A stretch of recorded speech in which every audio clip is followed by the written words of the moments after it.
এই পৃথিবীতে লাউ একটি জনপ্রিয় সবজি। লাউ পছন্দ করে না এমন লোক খুবই কমই দেখা যায় আমাদের এই পৃথিবীতে। লাউ বিভিন্ন দেশে খুব জনপ্রিয় সবজি।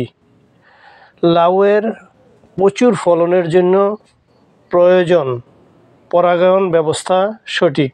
পরাগায়ন হয়ে থাকে সাধারণত মৌমাছি বা বিভিন্ন কীটপতঙ্গের মাধ্যমে, তবে আমরা ম্যানুয়ালি পদ্ধতিতেও পরাগায়নটা করে নিতে পারি।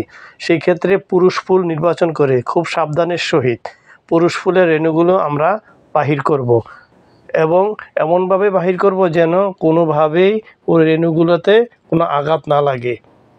রেণুগুলো সংগ্রহ করার পর এগুলো আমরা স্ত্রী ফুল বা অন্যান্য ফুলের মধ্যে আমরা পরাগায়ন কৃত্রিমভাবে সৃষ্টি করব।